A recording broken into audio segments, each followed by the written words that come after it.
Hello students, இன்றைக்கி நம்ம ஹைட்ரஜனுடைய முக்கியமான காம்பவுண்ட்ஸ் என்னெல்லாம் இருக்குங்கிறத பார்க்க போகிறோம். ஃபஸ்ட்டு ஒன் ஹைட்ரஜன் பெராக்சைடு, அதோடைய ஃபார்முலா H2O2. ஸோ அது எப்படி ஃபஸ்ட்டு ப்ரிப்பேர் பண்ணுறதுங்கிறத பார்ப்போம். மெட்டல் ஃபெராக்சைட்ஸ்லேருந்து, அதாவது BaO2 பேரியம் ஃபெராக்சைடை ஒரு ஆசிட் கூட, dilute acid, that is sulphuric acid கூட நம்ம ரியாக்ட் பண்ணும்போது நமக்கு hydrogen peroxide and metal sulphate form ஆகும். அதே மாதிரி சோடியம் பெராக்சைடு Na2O2 அதே மாதிரி ஆசிட் கூட ட்ரீட் பண்ணுறோம். அதே மாதிரி நமக்கு ஹைட்ரஜன் பெராக்சைடுங்கிறது க்ரியேட் ஆகுது.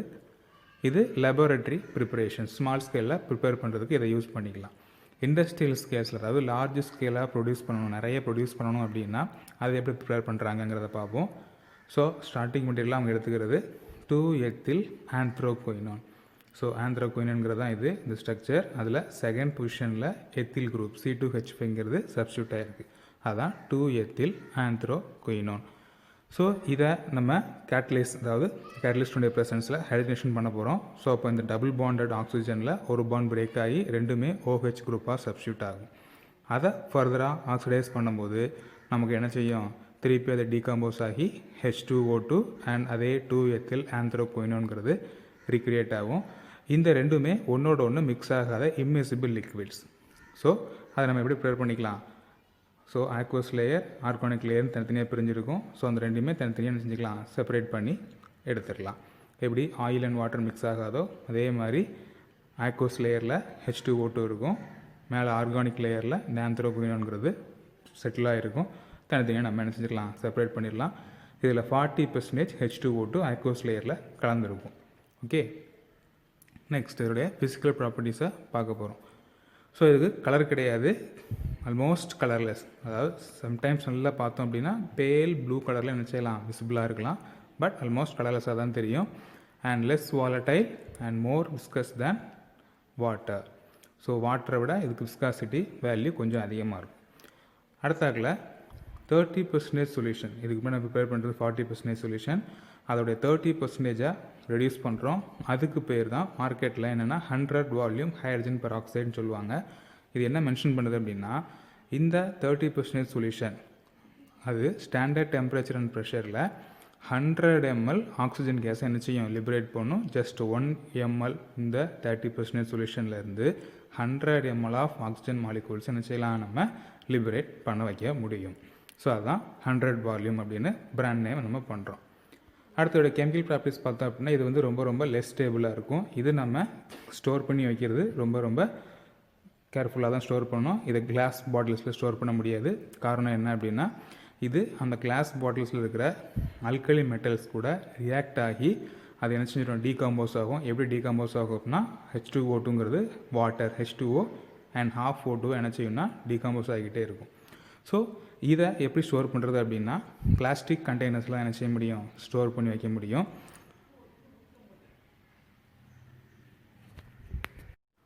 அடுத்த கெமிக்கல் ப்ராப்பர்ட்டி, H2O2வால் oxidising agent as well as reducing ஏஜென்ட்டை ஆக்ட் பண்ண முடியும். ஸோ அதை தான் எப்படிங்கிறத பார்க்க போகிறோம். ஆசிட் கண்டிஷன்ஸில் இருக்கும்போது, ஆசிட் மீடியத்தில் இருக்கும்போது H2O2 2 எலக்ட்ரானை அப்சர்வ் பண்ணி வாட்டர் மாலிகூல்ஸை என்ன செய்யும்னா கன்வெர்ட் ஆகும். ஸோ அந்த 2 எலக்ட்ரான்ஸ் எங்கேருந்து வரும் அப்படின்னா, அது கூட எந்த எலமெண்ட் நம்ம ரியாக்ட் பண்ண வைக்க போகிறோமோ அதுக்கிட்டேருந்து என்ன செய்யும், எலக்ட்ரானை அப்சர்வ் பண்ணும். இந்த இடத்துல ஃபெரஸ் சல்ஃபேட் FeSO4, இந்த இடத்துல அயனுடைய ஆக்சிஜன் ஸ்டேட்டு Fe2+ தானே. ஸோ இந்த Fe2+-ஐ ரியாக்ஷனுக்கு அப்புறம் பாருங்கள், Fe2SO4 ட்ரைஸ், Fe2SO4. அப்போது இந்த இடத்துல Fe3+ ஸ்டேட்டில் ஃபெரஸ்லேருந்து ஃபெரிக் ஸ்டேட்டுக்கு என்ன செய்யுது, கன்வெர்ட் ஆகிருக்கு. தட் மீன்ஸ் எலக்ட்ரானை அயன் லிபரேட் பண்ணியிருக்குது. ஸோ அப்போ ஆக்சிடேஷன் இந்த அயனில் நடந்திருக்குது. ஸோ இந்த ரியாக்ஷனுக்கான காரணம் என்னென்னா, இந்த H2O2 தான் அயனை என்ன செய்யுது, ஆக்சிடைஸ் பண்ணி Fe3+-ஆக கன்வெர்ட் பண்ணுது in presence of an acid மீடியத்தில். ஒருவேளை நம்ம கண்டிஷனை மாற்றி ஒரு பேஸ் மீடியத்தில் கொண்டு வரும்போது இது என்ன செய்யும் அப்படின்னா ரெடியூசிங் ஏஜென்ட்டாக ஆக்ட் பண்ணும். ஃபார் எக்ஸாம்பிள் இங்கே பார்த்தீங்கன்னா KMnO4, இந்த இடத்துல Mnோட ஆக்சிஜன் ஸ்டேட் பாருங்கள் +7, அப்படி தானே. ஸோ இதே ரியாக்ஷன் முடிஞ்சதுக்கப்புறமா MnO2-வாக கன்வெர்ட் ஆகுது. ஸோ அப்போ MnO2வில் மாங்கனீஸினுடைய ஆக்சிஜன் ஸ்டேட்டு +4, அப்போ +7 ஸ்டேட்லேருந்து +4 ஸ்டேட்டாக என்ன செய்யுது, ரெடியூஸ் ஆகிருக்குது. இதுக்கான காரணம் என்ன அப்படின்னா H2O2 எலக்ட்ரானை அதுக்கு டொனேட் பண்ணியிருக்குது. ஸோ அப்போ ஒரு மீடியத்தை பொறுத்து H2O2வால் oxidising agent as well as reducing ஏஜென்ட்டாகவும் ஆட் பண்ண முடியும். ஆக்சிடைசிங் ஏஜென்ட்டை ஆட் பண்ணும்போது ஆசிட்னுடைய ப்ரெசன்ஸ் இருக்குது. அப்போது அது 2 எலக்ட்ரானை அப்சர்வ் பண்ணிக்கிறது H2O2. பட் பேஸ் மீடியத்துக்கு மாற்றும்போது H2O2 எலக்ட்ரான் என்ன செய்யுது, டொனேட் பண்ணி ஆக்சிஜன் கேஸை லிபரேட் பண்ணுது. ஸோ அப்போ இந்த டொனேட்டட் எலக்ட்ரான்ஸை இன்கமிங் எலக்ட்ரான்ஸை ஏதோ ஒரு குரூப் என்ன செய்யணும், அப்சர்வ் பண்ணி தான் ஆகணும். அப்போ ரிடக்ஷன் அங்கே நடக்கும். ஓகே, அடுத்து இதனுடைய யூசஸ். ஃபஸ்ட்டு யூஸ் வாட்டர் ட்ரீட்மெண்ட்டில், அதாவது பொல்யூட்டன்ஸை ஆக்சிடைஸ் பண்ணி அதை என்ன செய்யுது, வாட்டரை கிளியர் பண்ணுற ப்ராசஸில் யூஸ் பண்ணிக்கலாம். அடுத்தாக்கில் ஆன்டிசெப்டிக், மைல்டு ஆன்டிசெப்டிக்காக நம்ம H2O2வை யூஸ் பண்ணிக்கிறோம். அண்ட் லாஸ்ட் ஒன் ப்ளீச்சிங் ஏஜெண்ட்டாக யூஸ் பண்ணிக்கிறோம். அதாவது கலர் ரிமூவல் எங்கெல்லாம் அப்படின்னா textile industries, paper and hair care இண்டஸ்ட்ரீஸில் இதை ப்ளீச்சிங் ஏஜெண்ட்டாக என்ன செஞ்சுக்கலாம், யூஸ் பண்ணிக்கலாம். அடுத்தாக்கில் இந்த ஹைட்ரஜன் பெராக்சைடு ஓல்டு பெயிண்டிங்கில் உள்ள கலர்ஸை என்ன செய்யுது அப்படின்னா, அதாவது ஃபேடான கலர்ஸை திருப்பி ஒரிஜினல் கண்டிஷன்ஸ்க்கு கொண்டு வரதுக்கு என்ன செஞ்சுக்கலாம், யூஸ் பண்ணிக்கலாம். அதாவது ரிஸ்டோர் பண்ணுது, ஒரிஜினல் கலர்ஸை ரீஸ்டோர் பண்ணுது. ஸோ ஓல்டு பெயிண்டிங்ஸில் என்ன யூஸ் பண்ணியிருப்பாங்கன்னா, ஆயில் பெயிண்டிங் தான் என்ன செஞ்சுருப்பாங்க, அந்த காலத்தில் யூஸ் பண்ணியிருந்தாங்க. இந்த ஆயில் பெயிண்டிங்ஸில் யூஸ் பண்ணுற ஒரு காம்பவுண்டு தான் PbO இல்லை டாக்சைடு. இது ஒயிட் கலரில் இருக்கும்.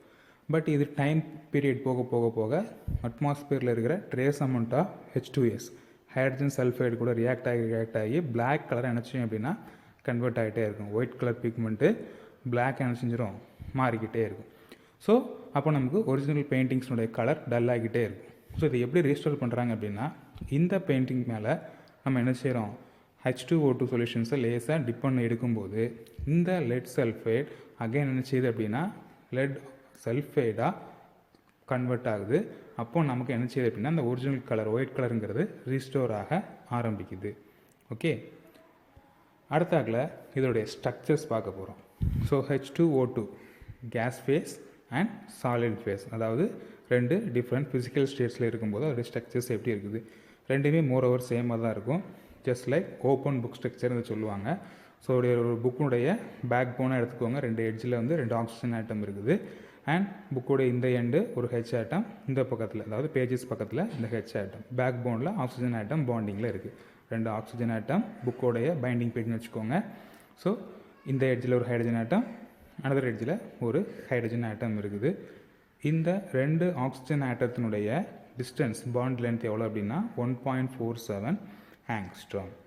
அதே நேரத்தில் அந்த ஆக்சிஜனுக்கும் பாண்டிங்கில் உள்ள ஹைட்ரஜனுக்கும் உள்ள லென்த்து 0.95 ஆங்ஸ்ட்ராம்.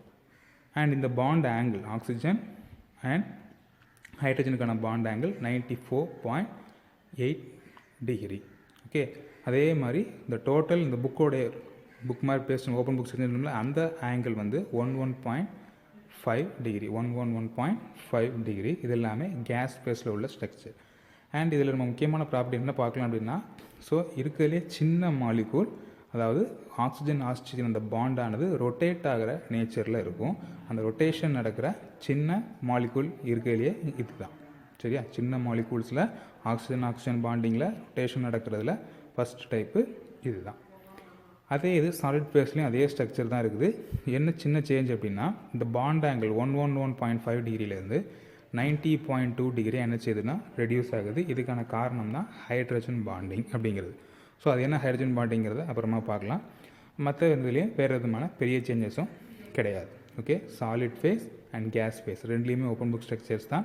ஸோ அதனுடைய bond length oxygen oxygen bond length and oxygen hydrogen bond length mention பண்ணியிருக்காங்க. அடுத்தது முக்கியமான டைப் ஹைட்ரஜனுடைய காம்பவுண்ட்ஸில் ஹைட்ரைட்ஸ்.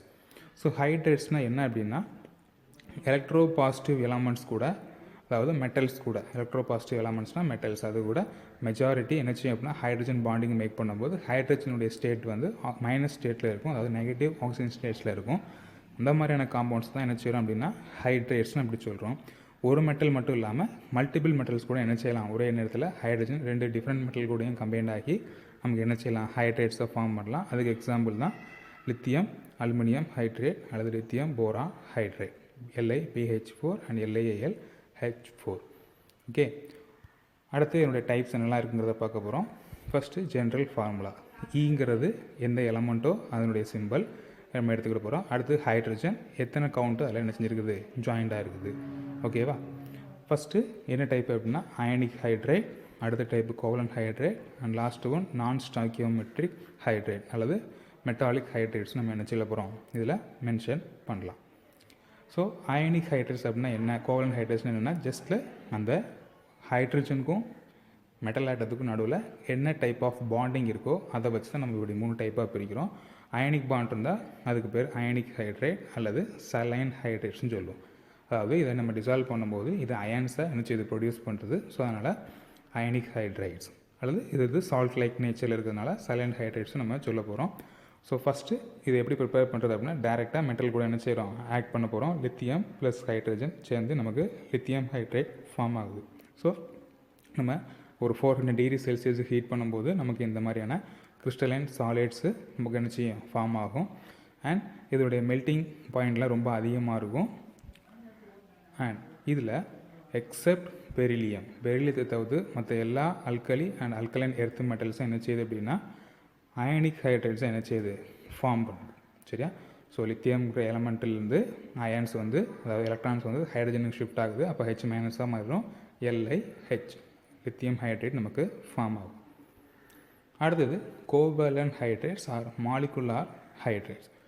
ஸோ இங்கே என்ன டைப் ஆஃப் பாண்ட் இருக்கும் அப்படின்னா கோவலன்ட் பாண்டிங் இதில் ப்ரெசென்ட் ஆகிருக்கும். That is sharing of electrons. இதுக்கு முன்னாடி உள்ள கேஸில் நம்ம பார்த்தது ionic hydrate transfer of electron, மெட்டல்ஸ்லேருந்து ஹைட்ரஜனுக்கு எலக்ட்ரான் ட்ரான்ஸ்ஃபர் ஆச்சு.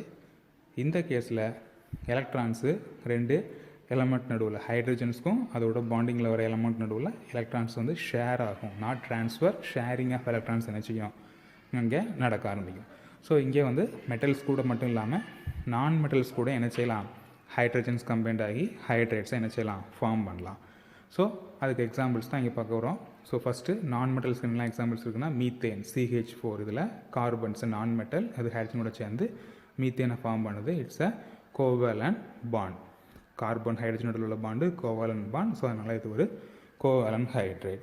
அதே மாதிரி மெட்டல்ஸ் கூட என்ன செய்யலாம், ஃபார்ம் பண்ணலாம். தட் இஸ் ஜெர்மானியம், போரான், இந்த மாதிரியான இது கூட என்ன செய்யலாம், எலக்ட்ரான்ஸு ஷேர் பண்ணி ஹைட்ரஜன்ஸ் வந்து ஹைட்ரேட்ஸை ஃபார்ம் பண்ணலாம். அண்ட் அடுத்தாக்கில் இந்த கோவலன்ட் ஹைட்ரேட்ஸையும் 3ஆக பிரிக்கிறாங்க. அதில் ஃபஸ்ட் டைப் வந்து electron precise hydrates. Electron precise அப்படின்னா மியூச்சுவல் ஷேரிங் ஆஃப் எலக்ட்ரான்ஸ். அதாவது கார்பன் ஹைட்ரஜன் 2 பேரும் ஈக்குவலாக எலக்ட்ரான்ஸை ஷேர் பண்ணணும். இந்த இடத்துல பார்த்தீங்கன்னா ஹைட்ரஜன் எலக்ட்ரான் ஷேர் பண்ணணும், அதே நேரத்தில் கார்பனும் என்ன செய்யும், எலக்ட்ரான்ஸை ஷேர் பண்ணும். இந்த இடத்துல 4 ஹைட்ரஜன் இருக்குது. அப்போ 4 ஹைட்ரஜனும் ஒவ்வொரு எலக்ட்ரானும் ஷேர் பண்ணும். அப்போ 4 எலக்ட்ரான்ஸ் இங்கே வந்திருக்கும். அதே மாதிரி கார்பனும் 4 எலக்ட்ரான்ஸை ஒவ்வொரு ஹெச்க்கும் என்ன செய்யும், ஷேர் பண்ணிக்கணும். ஸோ அப்போ சியும் 4 எலக்ட்ரான் ஷேர் பண்ணுது, ஒவ்வொரு ஹைட்ரஜனும் ஒரு எலக்ட்ரானை ஷேர் பண்ணுது. அப்போ 4 எலக்ட்ரான் ஷேரிங்கில் இருக்குது. அடுத்தாக்கில் எலக்ட்ரான் டிஃபிஷியன்ட் ஹைட்ரேட்ஸ். எலக்ட்ரான் டிஃபிஷியன்ஸ்னால் எலக்ட்ரானோட எண்ணிக்கை இங்கே கம்மியாகுது. For example B2H6. ஸோ இந்த இடத்துல 6 ஹைட்ரஜன்ஸ் இருக்குது. அப்போ 6 ஹைட்ரஜன்ஸ் என்ன செய்யுது, ஒவ்வொரு எலக்ட்ரானும் ஷேர் பண்ணணும். அப்போ 6 எலக்ட்ரான்ஸை ஷேர் பண்ணணும். பட் இங்கே போரான் பாருங்கள், 2 போரான் இருக்குது. அப்போ ஒவ்வொரு போரானும் என்ன செய்யுது, 3 எலக்ட்ரான் தான் ஷேர் பண்ணணும். ஸோ அப்போ இங்கே கவுண்ட்டு ஈக்குவலாக இல்லை, அதான் டிஃபிஷியன்ட் நம்ம சொல்கிறோம். அடுத்தாக்கில் எலக்ட்ரான் ரிச் ஹைட்ரேட்ஸ். ஸோ இந்த இடத்துல பார்த்தீங்கன்னா ammonia NH3 and water molecule. So இதில் பார்த்தீங்க அப்படின்னா வாட்டர் மாலிக்யூல் எடுத்துக்கிட்டிங்க அப்படின்னா ஆக்சிஜன், ஒரே ஒரு ஆக்சிஜன் தான் என்ன செய்யுது அப்படின்னா இந்த 2 ஹைட்ரஜன்ஸ்க்கும் எலக்ட்ரானை ஷேர் பண்ணுது. அது போக என்ன செய்யும், ஆக்சிஜனில் எக்ஸ்ட்ராவாக எலக்ட்ரான்ஸ் என்ன செஞ்சுருக்கோம், unshared electrons, lone pair electrons present ஆகி இருக்கும். ஸோ அப்போ அந்த 2 எலக்ட்ரான்ஸை ஆக்சிஜன் எக்ஸ்ட்ராவாக ஹோல்ட் பண்ணி வச்சுருக்குது. அதுதான் எலக்ட்ரான் ரிச் ஹைட்ரேட்ஸ் அப்படின்னு நம்ம மென்ஷன் பண்ணுறோம். அதே மாதிரி அமோனியாலையும் 3 எலக்ட்ரான்ஸை நைட்ரஜன் ஷேர் பண்ணதுக்கப்புறமா 2 வேலன்ஸ் எலக்ட்ரான் அன்ஷேர்ட் பொசிஷனில் இருந்துக்கிட்டே தான் இருக்கும். ஸோ அப்பயும் எலக்ட்ரான்ஸ் அதிகமாக இருக்குது. ஆனால் மற்ற எல்லா கேஸ்லையும் பார்த்தீங்க அப்படின்னா எலக்ட்ரான்ஸ் கரெக்டாக ஷேர் ஆகி முடிஞ்சிடும். பேலன்ஸ் ஷெல்லில் எந்த எலக்ட்ரான்ஸும் பேலன்ஸ் இருக்காது. இப்போ CH4 எடுத்திங்கன்னா கார்பனுடைய பேலன்ஸ் எலக்ட்ரானுடைய கவுண்ட்டு 4 தான். இப்படி தானே, 1s2 2s2 2p2. அப்போ செகண்ட் ஷெல்லில் 2 எலக்ட்ரான்ஸ் ப்ளஸ் 2 எலக்ட்ரான் 4 எலக்ட்ரான் இருக்குது. அப்போ 4மே என்ன செஞ்சது அப்படின்னா ஹைட்ரஜன் கூட ஷேர் ஆகிடும். பட் இந்த கேஸில் பார்த்தீங்கன்னா நைட்ரஜனை பொறுத்த வரைக்கும் 1s2 2s2 2p3. அப்போ 3 + 2 5 எலக்ட்ரான் அவுட்டர் ஷெல்லில் இருக்கும். அந்த 5ல் 3 தான் ஷேரிங்கில் இருக்குது, மிச்சம் 2 ஷேர் ஆகாமல் இருக்குது. அதுதான் எலக்ட்ரான் ரிச் அப்படின்னு நம்ம நினைச்சிடும் மென்ஷன் பண்ணுறோம். அண்ட் இதனுடைய கேரக்டர்ஸ்லாம் எப்படி இருக்கும் அப்படின்னு பார்த்தோம் அப்படின்னா ரொம்ப ரொம்ப சின்ன மாலிகுல்ஸாக தான் இருக்கும். Small molecules, relatively week intermolecular forces. அப்போ ஹைட்ரஜன்ஸ்க்கும் அது கூட கம்பைன் ஆகிற அந்த எலமெண்ட் நடுவில் உள்ள ஃபோர்ஸ் ஆஃப் அட்ராக்ஷன் ரொம்ப ரொம்ப கம்மியாக இருக்கும். அதனால் இது maximum gaseous state or volatile லிக்விட்ஸாக தான் என்ன செஞ்சுருக்கும், ப்ரெசென்ட் ஆகிருக்கும். சாலிட்ஸை இங்கே நம்ம அதிகமாக என்ன செய்ய முடியாது, க்ரியேட் பண்ணுறது இல்லை. Last type metallic hydrates or interstitial hydrates. So interstitial hydrates so இந்த இண்டஸ்ட்ரியல் பொசிஷனுங்கிறது பார்த்தீங்க அப்படின்னா, ஸோ மெட்டல்ஸு அயன்ஸ் வந்து வரிசையாக ப்ரெசென்ட் ஆகிருக்குது. அதில் உள்ள இந்த கேப்ஸ் தான் நம்ம என்ன சொல்கிறோம் அப்படின்னா இன்டர்ஸ்டீஷியல் பொசிஷன் சொல்ல போகிறோம். அந்த கேப்ஸில் என்ன செய்யும், இந்த ஹைட்ரஜன் அயன்ஸ் போய் என்ன செஞ்சிடும், ஆக்குபை பண்ணிக்கணும். ஸோ இந்த டைப்பு தான் இன்டர்ஸ்டீஷியல் ஹைட்ரேட்ஸ் ஆர் மெட்டாலிக் ஹைட்ரேட்ஸ்னு சொல்ல போகிறோம். ஸோ இந்த பொசிஷனில் இதை ஆக்குபை பண்ணுறதுனால நமக்கு கரெக்டான ரேஷியோவில் என்ன செய்கிறதில்ல, ப்ராடக்ட்ஸு ஃபார்ம் ஆகிறதில்ல. அதாவது இதுக்கு முன்னாடி கேஸ் பார்த்தோம் அப்படின்னா 1:1 ரேஷியோ அல்லது 1:2 ரேஷியோவில் ஃபார்ம் ஆகிட்டே இருந்தது. ஃபார் எக்ஸாம்பிள் இங்கே பார்த்தீங்க அப்படின்னா CH4 அப்போ 1:4 ரேஷியோ, இங்கே 2:6 அப்போ 1:3 ரேஷியோ, இங்கேயும் 1:4 அப்படின்ற ரேஷியோவில் ஃபார்ம் ஆச்சு. ஸோ நமக்கு கரெக்டான கவுண்டில் ஹைட்ரஜன்ஸும் மெட்டல்ஸும் ஷேர் ஆகிருந்தது. பட் இந்த டைப்பில் நமக்கு இன்டர்ஸ்டீஷியல் பொசிஷன்ஸ், அதாவது அந்த வாய்ட்ஸுடைய கேப்புக்குள்ளக்க தான் இந்த ஹைட்ரஜன் போய் ஃபில் ஆகுது. ஸோ அந்த கேப்ஸில் பர்டிகுலர் நம்பரில் தான் என்ன செய்யணும், ஃபில் ஆகுன்ற கண்டிஷன்ஸ் இங்கே இருக்கிறதுல ஒரு ஜஸ்ட் ஒரு வேல்யூக்குள்ளே அது வேரி ஆகிக்கிட்டே இருக்கும். அப்போ நமக்கு என்ன செய்யாது, கரெக்டான ரேஷியோஸில் ஃபார்ம் ஆகிறதில்ல. ஸோ அதனால தான் இந்த டைப் என்னென்னு சொல்கிறோம் அப்படின்னா நான் ஸ்டாக்கியோமெட்ரிக் ஹைட்ரேட்ஸ்னு சொல்லுவாங்க. அதாவது நமக்கு வேல்யூஸ் வந்து என்ன செய்யும், 1.5 to 1.8. அதாவது டைட்டானியம் ஹைட்ரேட்ஸில் ஹைட்ரஜனுடைய கவுண்ட்டு 1.5லேருந்து 1.8 வரைக்கும் என்ன செய்யலாம், வேரி ஆகலாம். அதே மாதிரி பிளேடியம் கூட 0.6 to 0.8 வரைக்கும் என்ன செய்யலாம், வேரி ஆகலாம். ஏன்னா வாய்ட்ஸில் ஹைட்ரஜன் ஃபில் ஆகிற ரேஷியோ ஒரு பர்டிகுலர் ரேஞ்சுக்குள்ளே தான் என்ன செய்யும் இருக்கும். ஸோ நமக்கு அக்யூரேட் வேல்யூ இங்கே நம்ம என்ன செய்ய முடியாது, கொண்டு வர முடியறதில்லை. ஓகேவா? அண்ட் இதனுடைய ப்ராப்பர்ட்டிஸ், இந்த மெட்டலிக் ஹைட்ரேட்ஸோட ப்ராப்பர்ட்டிஸ் என்ன அப்படின்னு பார்த்தோம் அப்படின்னா, இதனுடைய வெயிட் ரொம்ப லைட்டாக தான் இருக்கும். ஏன்னா மெட்டல் ஆட்டம் தான் இங்கே இருக்குது, ஹைட்ரஜன் எக்ஸ்ட்ராவாக இன்டர்ஸ்டீஷியல் பொசிஷன் தான் ப்ரெசென்ட்டாக இருக்குது. ஸோ அப்போ வெயிட்டோட சேஞ்சஸ் வந்து பெருசாக இருக்கிறதில்ல. அதே மாதிரி இது எல்லாமே இன்எக்ஸ்பென்சிவ், ஈஸியாக ப்ரிப்பேர் பண்ணிக்கலாம். தெர்மலி அன்ஸ்டேபிள், கொஞ்சம் ஹீட் பண்ணாலும் உள்ள உள்ள ஹைட்ரஜன்ஸ் என்ன செஞ்சிடும், ஈஸியாக லிபரேட் ஆகிடும். ஏன்னா உள்ள உள்ள கேப்ஸில் தான் ப்ரெசென்ட் ஆகிருக்குது, எந்த கெமிக்கல் பாண்டும் இங்கே ஃபார்ம் ஆகலை. ஸோ லேசாக டெம்பரேச்சர் நம்ம இன்க்ரீஸ் பண்ணும்போதோ அல்லது சேஞ்ச் ஃப்ளக்ஷுவேட் பண்ணும்போதோ உள்ளே லாக்காக இருக்கிற அல்லது உள்ளே ப்ரெசென்ட்டாக இருக்கிற அந்த ஹைட்ரஜன் ஆட்டம்ஸ் எல்லாமே ஈஸியாக லிபரேட் ஆகிடும். ஸோ அதனால் இதை எதுக்காக யூஸ் பண்ணிக்கிறாங்க அப்படின்னா ஹைட்ரஜன் ஸ்டோரேஜ் அப்ளிகேஷன்ஸில், அதாவது ஹைட்ரஜனை ஸ்டோர் பண்ணி வைக்கக்கூடிய எக்யூப்மெண்ட்ஸ் மூலமாக என்ன செஞ்சுக்கலாம், அதுக்கு பதிலாக இதை யூஸ் பண்ணிக்கலாம். அடுத்தாக்கில் hydrogen bonding. So hydrogen bonding அப்படிங்கிறது என்ன அப்படின்னா, இதுக்கு முன்னாடி நம்ம பார்த்த அந்த கோவேலன் ஹைட்ரேட்ஸ் பார்த்தோம்ங்களா, அந்த கோவேலன் பாண்டிங் இருக்கிற மாலிகூல்ஸில் வர்றது தான் இந்த ஹைட்ரஜன் பாண்டிங்கிற கான்செப்ட்டு. ஸோ அந்த கோவலன் பாண்டிங்கில் ஹைட்ரஜன் ஆட்டம் எது கூட பாண்ட் ஆகிருக்கோ அந்த எலமெண்ட்டினுடைய எலக்ட்ரோ நெகட்டிவிட்டி வேல்யூவை பொறுத்து தான் இந்த ஹைட்ரஜன் பாண்டிங்கிற கான்செப்ட்டு க்ரியேட் ஆகுது. ஒருவேளை மோர் எலக்ட்ரோ நெகட்டிவ் அல்லது ஹை எலக்ட்ரோ நெகட்டிவ் ஆட்டம் கூட இந்த ஹைட்ரஜன் பாண்டாக இருக்கும்போது, ஃபார் எக்ஸாம்பிள் ஃப்ளோரின் அல்லது ஆக்சிஜன் அல்லது நைட்ரஜன், இது மாதிரியான ஆட்டத்து கூட ஹைட்ரஜன் பாண்டாக இருக்கும்போது அந்த கோவலன் பாண்டிங்கில் என்ன கணக்கும் அப்படின்னா ஹைட்ரஜன் ஆட்டம் பக்கத்தில் உள்ள எலக்ட்ரானை ஃபுல்லாக இந்த எலக்ட்ரோ நெகட்டிவ் ஆட்டம்ங்கிறது அட்ராக்ட் பண்ணி இழுத்துக்கிட்டே இருக்கும். ஸோ அப்போது ஹைட்ரஜன் பக்கத்தில் எலக்ட்ரானுடைய கவுண்ட்டு, அதாவது எலக்ட்ரானுடைய டென்சிட்டி என்ன செஞ்சுட்டே இருக்கும், ரெடியூஸ் ஆகிக்கிட்டே இருக்கும். ஃபார் எக்ஸாம்பிள் வாட்டர் மாலிகுல் எடுத்துக்கிட்ட போகிறோம், இங்கே ஆக்சிஜன் இருக்குது, 2 ஹைட்ரஜன் ஆட்டம் அது கூட பாண்ட் ஆகிருக்குது. இந்த பாண்டு தான் கோவேலன் பாண்ட். ஆக்சிஜன் மோர் எலக்ட்ரோ நெகட்டிவ் ஆட்டம், அப்போது ஹைட்ரஜன் பக்கத்தில் உள்ள இந்த எலக்ட்ரான் க்ளவுடை என்ன பண்ணிக்கிட்டே இருக்கும், இந்த ஆக்சிஜன் அது பக்கத்தில் அட்ராக்ட் பண்ணி இழுத்துக்கிட்டே இருக்கும். ஸோ அப்போ இந்த ஹைட்ரஜன் பக்கத்தில் எலக்ட்ரான் க்ளவுடு குறைஞ்சிக்கிட்டே இருக்கும். அப்போது எலக்ட்ரான் க்ளவுட் போக போக போக அங்கே பாசிட்டிவ் சார்ஜ் தான் என்ன செய்யும், ப்ரெசென்ட் ஆகி இருக்கும். எலக்ட்ரான் க்ளவுடு போயிருச்சு அப்படின்னா அங்கே மிச்சம் என்ன செய்யணும், பார்ஷியலாக, அதாவது மொத்தமாக கம்ப்ளீட்டாக ட்ரான்ஸ்ஃபர் ஆகிறதில்ல, பார்ஷியல் ட்ரான்ஸ்ஃபர் தான் இங்கே நடக்குது. அப்போ க்ளவுட் அங்கே போயிடுச்சுன்னா அங்கே பாசிட்டிவ் சார்ஜ் நமக்கு என்ன செய்யும், கொஞ்சம் எக்ஸஸாக ப்ரெசென்ட் ஆகிருக்கிற மாதிரி தெரியும். ஸோ இதை தான் நம்ம போலரைஸ்ட் நேச்சர் அப்படின்னு சொல்கிறாங்க. அதாவது அந்த பாண்டிங்கில் அந்த எலக்ட்ரான் க்ளவுடு ஒரு இடத்து பக்கத்தில் மூவ் ஆக அனதர் எண்டில் பாசிட்டிவ் சார்ஜ் வரும், ஆப்போசிட் எண்டில் மைனஸ் சார்ஜ், அதாவது டெல் மைனஸு இங்கே டெல் ப்ளஸ்ஸு கிரியேட் ஆகுது. ஸோ இந்த போலரைசேஷன் எஃபெக்ட்னால இந்த ஹைட்ரஜன் ஆட்டம் அது பக்கத்தில் உள்ள அடுத்து என்ன செய்யும், இந்த ஹைட்ரஜன் ஆட்டம் இந்த இருக்குன்னு கன்சிடர் பண்ணிக்கலாம். இந்த ஹெச் தான் இந்த ஹைட்ரஜன் ஆட்டம் தான் இது. ஸோ இந்த ஹைட்ரஜன் ஆட்டத்தில் ப்ளஸ் சார்ஜ் இருக்குது. இது பக்கத்தில் உள்ள அடுத்த ஆக்சிஜனுடைய மைனஸை என்ன செய்யும்னா அட்ராக்ட் பண்ண ஆரம்பிக்கும். அப்போ அங்கே ஒரு அட்ராக்ஷன் ஃபோர்ஸ் எக்ஸ்ட்ராவாக க்ரியேட் ஆகும். இந்த ஃபோர்ஸ் ஆஃப் அட்ராக்ஷனுக்கு பேர் தான் ஹைட்ரஜன் பாண்டிங். இங்கே எந்த விதமான கெமிக்கல் பாண்டும் ஃபார்ம் ஆகிறதில்ல, ஜஸ்ட் ஒரு அட்ராக்டிவ் ஃபோர்ஸ் தான் என்ன செய்து ப்ரெசென்ட் ஆகுது. ஸோ இந்த அட்ராக்டிவ் ஃபோர்ஸ் எப்போ வரணும்னா இந்த மாதிரி போலரைசேஷன் எஃபெக்ட், அதாவது சார்ஜு செப்பரேட் ஆகணும், ப்ளஸ் அண்ட் மைனஸாக செப்பரேட் ஆகணும். அப்படி செப்பரேட் ஆகணும்னா ஹைட்ரஜன் ஆட்டம் ஒரு மோர் எலக்ட்ரோ நெகட்டிவ் குரூப் கூட என்ன செய்யணும், பாண்டிங்கில் இன்வால்வ் ஆகணும். ஓகேவா? ஸோ இதுக்கு பேர் தான் ஹைட்ரஜன் பாண்டிங் நம்ம சொல்கிறோம். ஸோ இந்த ஹைட்ரஜன் பாண்டிங் ஒரு வீக்கான எலக்ட்ரோஸ்டாட்டிக் ஃபோர்ஸ் ஆஃப் அட்ராக்ஷன் தான். இதில் எந்த விதமான கெமிக்கல் பாண்டிங் என்ன செய்யறதில்ல, ஃபார்ம் ஆகிறதில்ல. அந்த பாண்டோடைய எனர்ஜி எவ்வளோ இருக்கும் அப்படின்னா 20 to 50 kJ per mole தான் இருக்கும். இதோடைய டொனேஷன் எப்படின்னா டாட்டாக தான் டினோட் பண்ணுவாங்க. ஸ்ட்ரெயிட் லைனாக போட்டு நிச்சயம் மாட்டாங்க, நார்மல் பாண்டு மாதிரி மென்ஷன் பண்ண மாட்டோம். ஜஸ்ட் டாட் தான் ரெப்ரசன்ட் பண்ணுவோம். இங்கே பார்த்தீங்கன்னா நார்மல் பாண்டை பொறுத்த வரைக்கும் லைன் மாதிரி இருக்கும். பட் இந்த ஹைட்ரஜன் பாண்டிங்கு டாட்டாக தான் நினச்சிருப்போம், மென்ஷன் பண்ணியிருப்போம். ஓகேவா? ஸோ எதனால் இந்த ஹைட்ரஜன் பாண்டிங் ரொம்ப ரொம்ப இம்பார்ட்டண்ட்டாக இருக்குது அப்படின்னா, ப்ரோட்டீன்ஸுடைய ஸ்ட்ரக்சர். ஃபார் எக்ஸாம்பிள், இப்போ நம்மளோட உடம்புல இருக்கிற முக்கியமான காம்பவுண்டு செல்ஸில் basic compound DNA, deoxy ribonucleic acid. So அந்த டிஎன்ஏயுடைய ஸ்ட்ரக்சர் வந்து டபுள் ஹெலிக்கல் ஸ்ட்ரக்சர் நம்ம பார்த்துருப்போம். 2 ஸ்ட்ராண்ட்ஸ் இருக்குது. அந்த 2 ஸ்ட்ராண்டுமே என்ன செஞ்சிட்ருக்கோம், ஒன்றோட ஒன்று பாண்ட் ஆகிருக்கும். எப்படின்னா ஹைட்ரஜன் பாண்டிங் மூலமாக தான் ஒன்றோட ஒன்று கனெக்ட் ஆகிருக்கும். ஸோ இந்த ஹைட்ரஜன் பாண்டிங்கிற கான்செப்ட் இல்லை அப்படின்னா நமக்கு இந்த டபுள் ஹெலிக்கல் ஸ்ட்ரக்சருங்கிறத, டபுள் ஸ்ட்ராண்டுங்கிறத என்ன செய்யாது, ப்ரெசென்ட் ஆகி இருக்காது.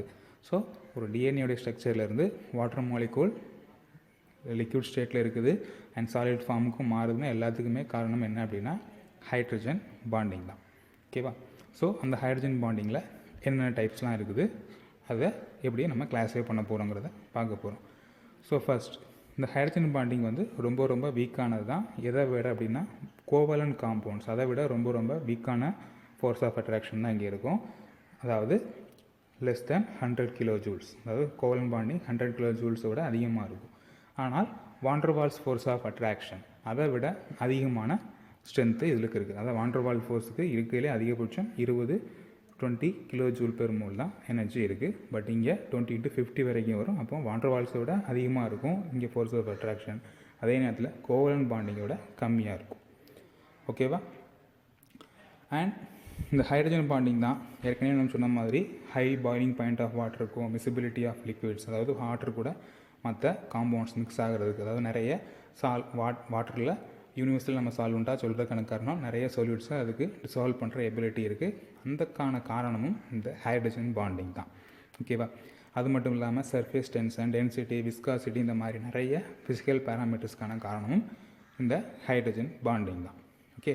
ஸோ டைப் 2 தான். ஒன்று இன்டர் மாலிகுலர் ஹைட்ரஜன் பாண்டிங், அடுத்தது intra molecular hydrogen bonding. So first type intra molecular hydrogen bonding, அதான் என்னென்னு பார்க்க போகிறோம். அதாவது ஒரே மாலிகுலுக்குள்ளக்க இந்த ஹைட்ரஜன் பாண்டிங் கிரியேட் ஆச்சுன்னா அதுக்கு பேர் தான் intra molecular hydrogen bonding. For example இங்கே பார்த்தீங்க அப்படின்னா ஆர்த்தோ நைட்ரோஃபீனால், இதில் ஆக்சிஜன் ஆட்டமும் இருக்குது, ஹைட்ரஜனும் இருக்குது. ரெண்டுமே ஒரே மாலிகுல் உள்ள காம்பவுண்ட்ஸ் தான். ஸோ இந்த ஹச்சுக்கும் இந்த ஓக்கும் நடுவில் இந்த ஃபோர்ஸ் ஆஃப் அட்ராக்ஷன் கிரியேட் ஆகுது. இதை தான் நம்ம இன்ட்ரா மாலிகுலர் ஹைட்ரஜன் பாண்டிங் அப்படின்னு மென்ஷன் பண்ணுறோம். ஒரே மாலிகுலுக்குள்ள இந்த ஃபோர்ஸ் ஆஃப் அட்ராக்ஷன் கிரியேட் ஆகுது, அதுதான் இன்ட்ரா மாலிகுலர். அப்போ இன்டர் மாலிகுலர் அப்படின்னா 2 டிஃபரண்ட் குரூப்புக்குள்ளே, அதாவது 2 டிஃப்ரெண்ட் மாலிகூல் அல்லது 2 சேம் மாலிகூலுக்குள்ளக்க இந்த ஹைட்ரஜன் பாண்டிங் கிரியேட் ஆச்சு அப்படின்னா அதுதான் inter molecular hydrogen bonding. For example water molecule H2O, இது ஒரு வாட்டர் மாலிகூல், இது அடுத்த வாட்டர் மாலிகூல். இந்த ரெண்டுமே டிஃப்ரெண்ட் மாலிகூல்ஸ் தான், ரெண்டுமே சேம். அதாவது இது ஒரு H2O, இது ஒரு H2O. அப்போ 2 மாலிகூல்ஸ் இருக்குது. இந்த 2 பேருக்கு நடுவில் இந்த ஹைட்ரஜன் பாண்டிங் கிரியேட் ஆகுது, அதுதான் இன்டர் மாலிகுலர் ஹைட்ரஜன் பாண்டிங். இப்படி 2 வேறு வேறு ஆட்டத்துக்கு நடுவில், 2 வேறு வேறு மாலிகூல்ஸ் நடுவில் ஹைட்ரஜன் பாண்டிங் கிரியேட் ஆச்சுன்னா அதுக்கு பேர் தான் இன்டர் மாலிகுலர் ஹைட்ரஜன் பாண்டிங். ஒரே மாலிகுலர் கிரியேட் ஆச்சுன்னா அதுக்கு பேர் intramolecular hydrogen bonding. Okay? Next hydrogen bonding present in ice molecules, அதாவது வாட்டர் மாலிகுல்ஸ் ஹைட்ரஜன் பாண்டிங் இருக்குது. அதே மாதிரி வாட்டரை ஃப்ரீஸ் பண்ணும்போது ஐஸ் நமக்கு ஃபார்ம் ஆகுதோ அதுலேயும் நமக்கு என்ன செய்யும், ஹைட்ரஜன் பாண்டிங்கிறது ஃபார்ம் ஆகிட்டு தான் இருக்கும். பட் அந்த டென்சிட்டி பார்க்கும்போது வாட்டர் மாலிகுல்ஸோட ஐஸுடைய டென்சிட்டி ரொம்ப கம்மியாக இருக்குது. அதனால தான் நமக்கு என்ன செய்யுது, வாட்டர் மாலிகுல்ஸு ஐஸ் அந்த ரெண்டையும் மிக்ஸ் பண்ணும்போது ஐஸ் வாட்டர் மாலிகுல்ஸில் ஃப்ளோட் தான் ஆகுது. அது உள்ளே என்ன செய்யறதில்ல, இம்மர்ஸ் ஆகுதில்ல, முங்குறதில்ல, மேலே ஃப்ளோட் ஆகிட்டே தான் இருக்குது. ஸோ அதுக்கான காரணம் வாட்டரோட ஐஸோடைய டென்சிட்டி ரொம்ப கம்மியாக இருக்குது. ஸோ எதனால் ரெண்டுமே ஒரே H2O தான், ரெண்டுமே ஹைட்ரஜன் ஆக்சிஜனால் மேக்கான மாலிகுல்ஸ் தான். பட் அதோட ஃபிசிக்கல் ஸ்டேட் மட்டும் தான் வேரி ஆகுது. இது லிக்விட் ஸ்டேட்டு, அது சாலிட், ஐஸுங்கிறது சாலிட் ஸ்டேட்டில் இருக்குது. பட் டென்சிட்டி ஏன் வேரி ஆகுது, ஸோ அதுக்கான ரீசன் நம்ம பார்க்க போகிறோம். ஐஸ் ஸ்ட்ரக்சர்ஸில் பொறுத்த வரைக்கும், அதாவது சாலிட் ஃபேஸில் இருக்கும்போது ஹைட்ரஜன் ஆட்டம்ஸ் ஆக்சிஜன் ஆட்டம் கூட சேர்ந்து நமக்கு 3 டைமென்ஷனல் ஸ்ட்ரக்சர்ஸை என்ன செய்யுது, ஃபார்ம் பண்ணுது. ஸோ இந்த மாதிரியான ஸ்ட்ரக்சர்ஸ் ஐஸ் மாலிகுல்ஸில் ஃபார்ம் ஆகிட்டே இருக்குது. பட் இந்த ஸ்ட்ரக்சர்ஸ் லாங் ரேஞ்சில் என்ன செய்யறதில்ல, இருக்கிறதில்ல. அதாவது ஐஸ் ஸ்ட்ரக்சர்ஸில் இந்த ஹைட்ரஜன் பாண்டிங்கிறது என்டையர் ஸ்ட்ரக்சர் வரைக்கும் லென்த்து கண்டினியூ ஆகி போய்கிட்டே இருக்கிறது இல்லை. பட் வாட்டர் மாலிகுலை பொறுத்த வரைக்கும் லிக்விட் ஸ்டேட்டில் இருக்கும்போது இந்த ஹைட்ரஜன் பாண்டிங்குடைய லென்த்து பெருசாக போய்கிட்டே இருக்கும். அதாவது கண்டினியூஸ் ஃபேஸில் இந்த மாதிரி டிஸ்டன்ஸு ரொம்ப லாங் ரேஞ்சுக்கு அது என்ன செஞ்சிட்டே இருக்கும், கண்டினியூவாக போய்கிட்டே இருக்கும். ஸோ அதனால் டென்சிட்டிங்கிறது வாட்டர் மாலிகுல்ஸுக்கு அதிகமாக போய்கிட்டே இருக்குது. அதாவது இந்த பேக்கிங் லாங் ரேஞ்சுக்கு போக போக போக பேக்கிங் அதிகமாகிட்டே இருக்கும். அப்போது பேக்கிங் அதிகமாக டென்சிட்டி என்ன செஞ்சுட்டே இருக்குன்னா அதிகமாகிட்டே இருக்கும். பட் ஐஸ் பொறுத்த வரைக்கும் சாலிட் ஃபேஸில் இருக்கும்போது அந்த என்டையர் லென்த்துடைய வேல்யூ வாட்டரை கம்பேர் பண்ணும்போது ஐஸ் ஸ்ட்ரக்சர்ஸில் ஹைட்ரஜன் பாண்டிங்கோட லென்த்து கம்மியாக தான் இருக்குது. அதனால தான் டென்சிட்டி ஐஸுக்கு ரொம்ப கம்மியாக இருக்குது. வாட்டரை கம்பேர் பண்ணும்போது லிக்விட் ஸ்டேட்டை பொறுத்தவரை விட சாலிட் ஸ்டேட்டில் அதோடைய ஹைட்ரஜன் பாண்டிங் லென்த்து கம்மியாக இருக்கிறதுனால டென்சிட்டியும் அதுக்கு கம்மியாக இருக்குது. ஓகே ஸ்டூடெண்ட்ஸ், தேங்க்ஸ் ஃபார் வாட்சிங்.